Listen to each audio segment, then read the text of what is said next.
Sud Radio Berkov dans tous ses états. Le fait du jour. Bilan provisoire, 3419 morts en Turquie, un millier plus en Syrie.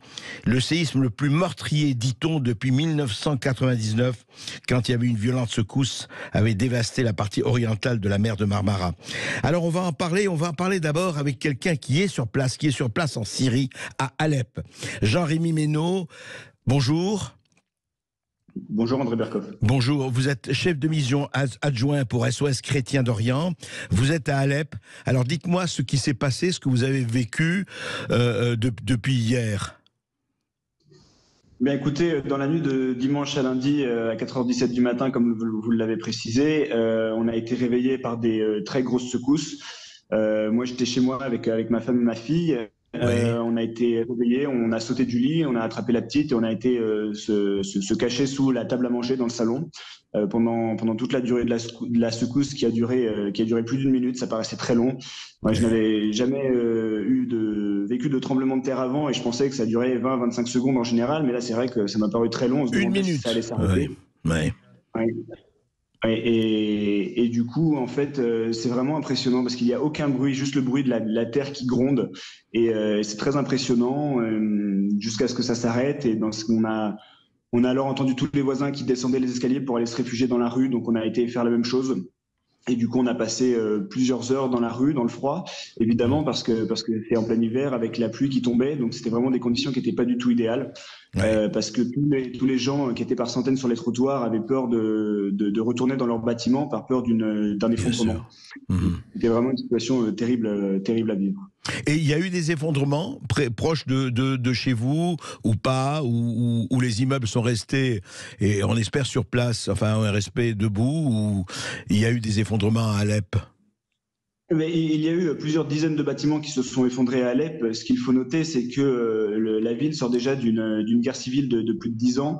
Et donc, les bâtiments ont déjà été abîmés par les différentes explosions, par les différents bombardements qu'il y a eu. Donc, ils ont déjà été fragilisés. Et maintenant, le tremblement de terre en plus a fait que certains bâtiments ne pouvaient plus tenir le coup et ont cédé.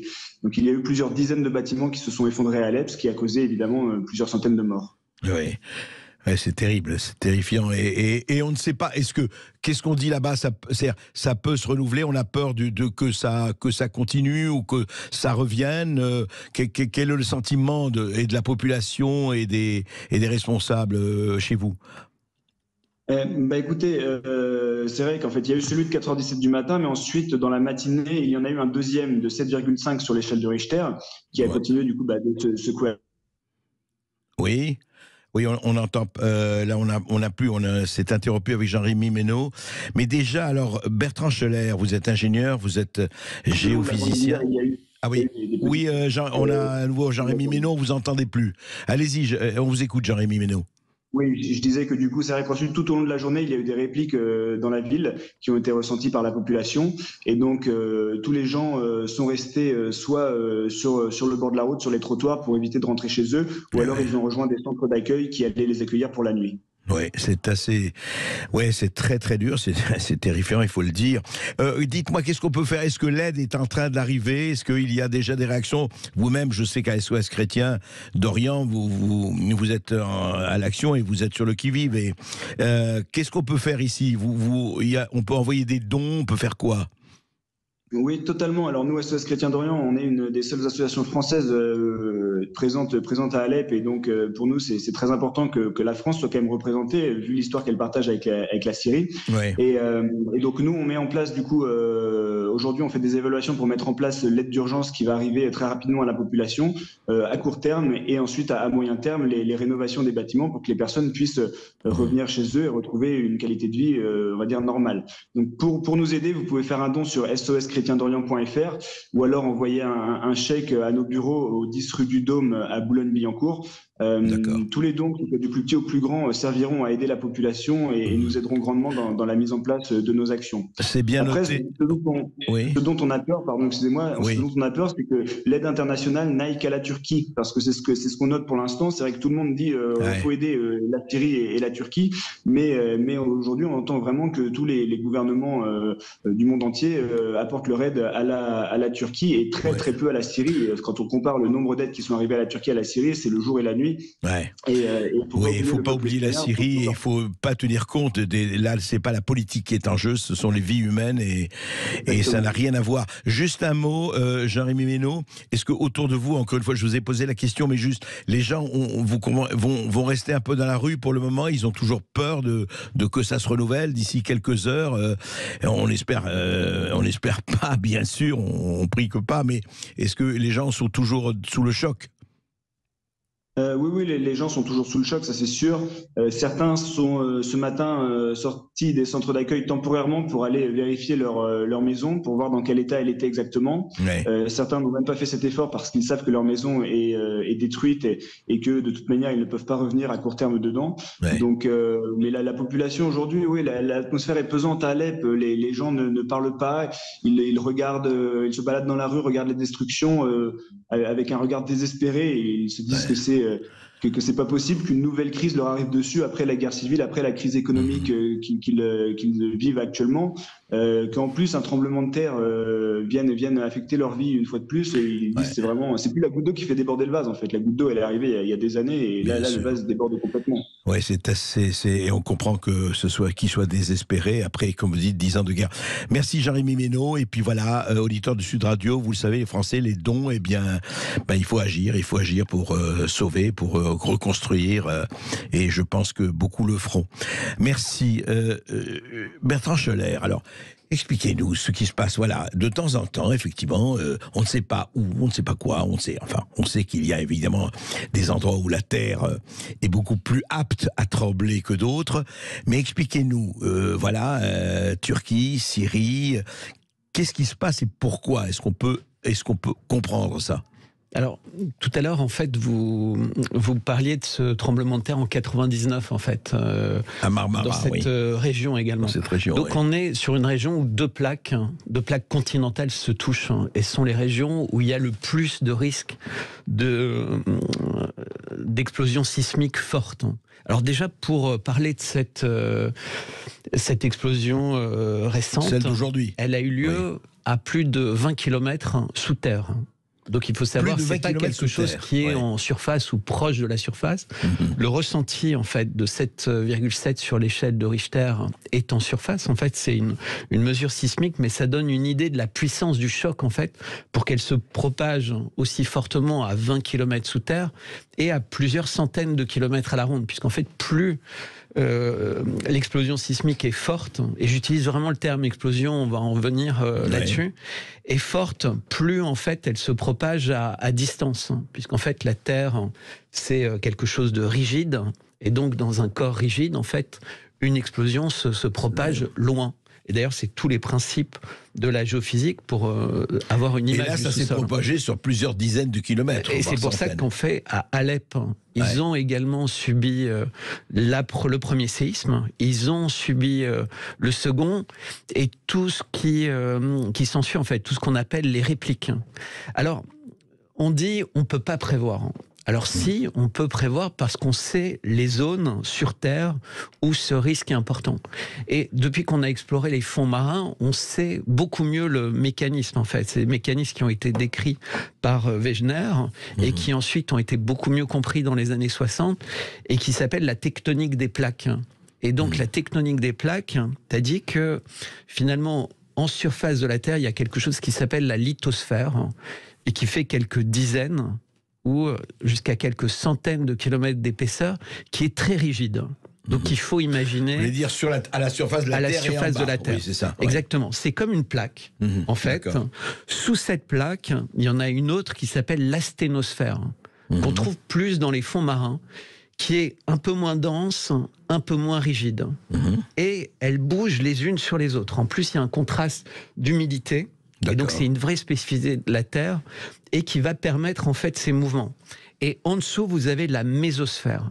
Donc tout ça, ça permet en fait de créer des champs magnétiques, des mouvements, etc. Et ça bouge, tout ça. Et ça bouge.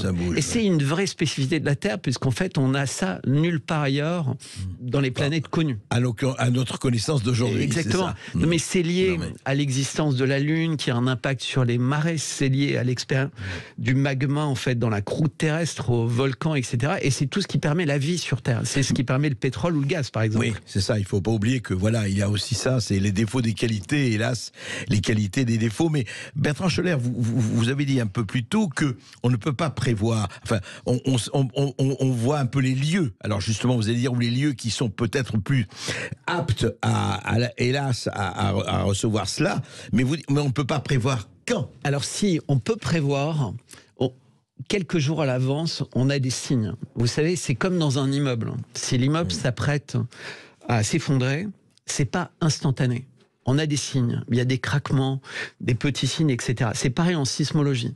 Donc il y a dans toutes ces régions-là des observatoires, des personnes qui travaillent à l'échelle mondiale et qui essaient d'anticiper. C'est ce qu'on avait vu également en Thaïlande. Oui, mais pardon, je joue le Huron, mais enfin, je le suis d'ailleurs. Mais regardez, par exemple, en 99, donc il y a un peu plus de 30 ans, il y a eu la partie orientale dévastée de la mer de Marmara, donc un peu dans le même endroit. Donc, comment il se fait que là, apparemment, rien ne prévoyait ce qui s'est passé hier matin? Alors si, il y a des gens qui ont anticipé ça depuis quelques jours, qui ont dit il y a un risque, il y a une probabilité non nulle que dans cette zone quelque chose se passe, parce qu'on a des indices. Mais les indices, en fait, ne sont pas des preuves. Et donc, quand vous êtes un chef d'État dans un pays, vous n'allez pas dire sur une zone de plusieurs centaines de kilomètres carrés, quittez vos maisons en plein hiver, dans une période d'orage, il y a un risque sismique. D'abord, les gens ne vont pas les prendre au sérieux. Et puis, souvent, ces indices ne sont pas corroborés par des faits. Mais il y a toujours des indices qui sont perçus et auxquels on prête plus ou moins d'attention. Et on apprend, c'est une science encore une fois qui est nouvelle, et donc on apprend de mieux en mieux à comprendre en fait ces mécanismes pour les anticiper. Mais on n'est pas parfait.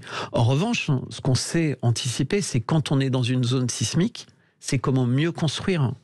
Et on a tous vu les images de ces maisons qui s'écroulent comme des fétus de paille. Ouais. Parce que justement, mais est-ce que, par exemple, est-ce que la Turquie a tenu compte de ce qui s'est passé en 99? Est-ce que les immeubles qui ont été construits, pour ne parler que de la Turquie, ont été construits depuis en fonction de ce risque ou pas? Mais c'est très compliqué, puisque la Turquie, les zones qui sont habitées sont extrêmement denses. C'est pas forcément un pays qui a énormément de moyens. Les constructions se font rapidement. On a un enjeu démographique, on a un enjeu confort. Les gens veulent avoir des appartements grands, spacieux, modernes, équipés. Le métal coûte cher. Or, pour ce type de structure, il faudrait plus de métal, donc il faut qu'elle soit flexible. Une structure en béton, elle n'est pas flexible. Une structure en béton armé, elle est plus flexible. Et ces immeubles qui se sont écroulés, ils étaient construits sans anticiper ce risque sismique. Mais c'est pareil à bien des endroits. Des failles sismiques, il y en a également en France. Toute la vallée du Rhin est une zone sismique à risque.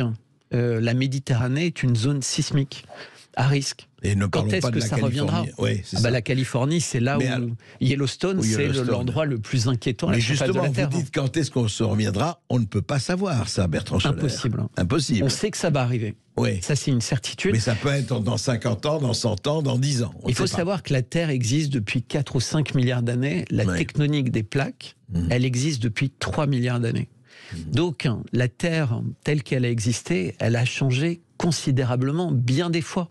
Et c'est ce qui permet de comprendre, à l'intérieur des plaques, pourquoi il y a eu également d'importants mouvements.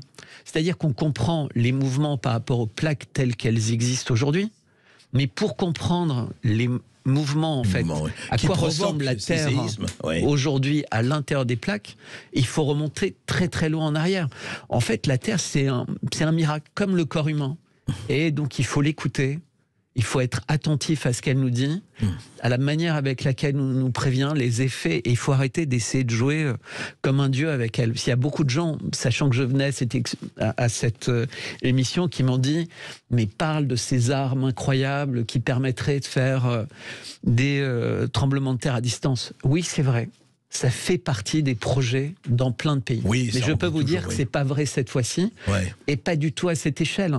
Pour faire un tremblement de terre de cette taille-là, avec les répliques qu'il a, à 20 km de profondeur, il ne faut pas tout de suite entrer dans les complots internationaux. Non, absolument impossible. Ça, pour le coup, c'est vrai que ça part. Mais il y a un paradoxe extraordinaire justement dans ce qu'on constate là, et ce que vous dites, Bertrand Scheller, c'est que vous voyez, du matin au soir, et avec raison, depuis des années, des décennies, on dit protéger la Terre, attention, il faut faire attention à notre Gaïa, notre Terre, mère, MERE, bien sûr, etc. On entend ça et légitimement. Mais en même temps, la Terre elle-même, quand elle se réveille, elle est rude. Elle peut être très cruelle, disons-le. Mais oui, la Terre peut être cruelle. Vous savez, même à l'échelle des avalanches, elle continue à tuer. Même en 2023, le froid tue, le chaud tue. Et évidemment, les volcans, etc. tuent. Et le soleil également.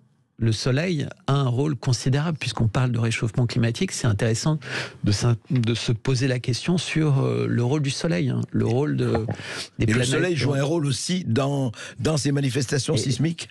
Le soleil joue un rôle, oui. En fait, on comprend un peu, il y a des choses qui ont à voir avec le magnétisme, donc avec tout ce qui se passe à l'intérieur de l'écorce, ces mouvements, la rotation de la Terre, la rotation du magma, etc. Et évidemment, le Soleil, avec les éruptions importantes et sa position par rapport à la Terre, a un rôle considérable. Il faut savoir que la Terre ne tourne pas en cercle autour du Soleil, elle a une trajectoire elliptique, comme toutes les planètes du système solaire. Et donc, il y a des cycles, des périodes pendant lesquelles on est plus proche du Soleil, mais également plus proche d'autres grosses planètes qui ont une influence. En fait, tout ça, on le découvre petit à petit. Quelqu'un évoquait tout à l'heure l'intelligence artificielle dans une émission précédente. Même avec les calculateurs les plus puissants, on est très très loin de comprendre le miracle de la vie sur Terre et de la Terre. Donc, ce que vous dites, encore une fois, tout le monde prie et espère que ça va s'arrêter, mais en fait, c'est quelque chose qui peut continuer ici, ailleurs, demain, après-demain ou en décennie. C'est-à-dire que nous devons vivre avec ces menaces et ces réels tremblements de terre. Exactement. Ils ne vont pas disparaître. On doit vivre avec la vie. On ne peut pas corriger quelque chose qui a été fait et qui nous dépasse complètement. On essaie aujourd'hui de corriger l'intérieur de l'être humain. On se prend pour un dieu. On ne veut pas accepter qu'il y ait des dangers. La vie, il n'y a qu'une seule certitude qui va avec la vie, c'est la mort. Il faut l'accepter. La vie est un danger quotidien. Et donc, la nature... Oui, mais enfin, ce n'est pas pour ça. Regardez, en médecine et en sciences, on a travaillé avec beaucoup de succès pour diminuer les risques, justement, que ce soit l'espérance de vie ou ailleurs. Oui, donc, est-ce que la Terre, on ne peut pas aussi faire en sorte, en tout cas, de diminuer les risques de ce qui se passe aujourd'hui en Turquie ou en Syrie? Mais c'est intéressant ce que vous dites, André. Les oiseaux et les animaux, bien avant le tremblement de terre, ils réagissent. C'est-à-dire, si vous demandez à la même personne et qu'elle a un chien, elle va vous dire « mon chien a aboyé ». Les oiseaux se sont mis à voler différemment dans le ciel. En fait, la nature anticipe ces choses-là, parce qu'elle a un sixième sens, elle est en contact. Et posez la question, vous allez voir, ce sont des vrais baromètres de ce qui se passe. Ils ont cette capacité à s'intéresser à ça, comme un sismographe. Regardez les animaux, regardez tout ce qui bouge. Oui. Exactement. Ce sont des lanceurs d'alerte. Ce sont des lanceurs d'alerte. Et la nature est un vrai lanceur d'alerte. Ouais. Pour le meilleur et pour le pire, enfin, des deux côtés. Non, mais ce que vous dites, ce qui est fort, c'est qu'il ne faut pas non plus idéaliser la Terre contre l'homme et pas idéaliser l'homme contre la Terre. Il y a, voilà. C'est un écosystème. C'est un écosystème. Souvent, on parle d'écosystème en disant les plantes, en disant les animaux, le règne animal, en parlant de climat, etc. Mais l'écosystème, il est global. On n'habite pas au sommet d'un volcan. Si on habite sur une zone sismique, on y habite différemment. Vous savez, le Japon, c'est un pays fascinant. Pourquoi la culture japonaise, c'est la culture zen? Eh bien, la culture zen, c'est parce qu'ils ont peu de choses, parce qu'ils savent que tout est fragile. Le Japon, c'est le pays le plus sismique au monde. Ils font des constructions en bois, des constructions souples qui ont résisté à des centaines d'années, parce qu'ils savent que c'est fragile. Mais à l'intérieur de ces constructions, il n'y a pas de superflu. On doit pouvoir partir vite, sans être attaché à autre chose, parce que sinon on vit très mal les moments de catastrophe. On a oublié ça en fait. On a oublié que... On a oublié, c'est très intéressant, c'est Raymond Aron disait à propos du Giscard d'Estaing, mais ça s'applique à tout le monde, il a oublié que l'histoire était tragique, mais il a oublié que la Terre peut être tragique aussi. Et c'est ça le formidable paradoxe de notre existence. Enfin mais vous savez, l'ombre, c'est l'absence de lumière. Hein. Eh bien, la vie, elle n'existe pas et elle n'aurait rien d'intéressant sans tous les défauts qui vont avec. Vos défauts sont votre beauté, André. Écoutez, arrêtez de me complimenter comme ça, je vais rougir. Vous avez beaucoup souffert récemment, on a essayé de vous faire souffrir et vous êtes bien battu, André, on était fiers de vous. Merci Bertrand Schoeller et merci de vos éclaircissements. Et voilà, on espère en tout cas, non seulement que vous aidiez, que ce soit la Turquie ou la Syrie, les habitants surtout à se remettre sur pied, parce que c'est terrible ce qui arrive. Et puis voilà, il faut toujours expliquer et décrypter. Merci de l'avoir fait, Bertrand Schoeller.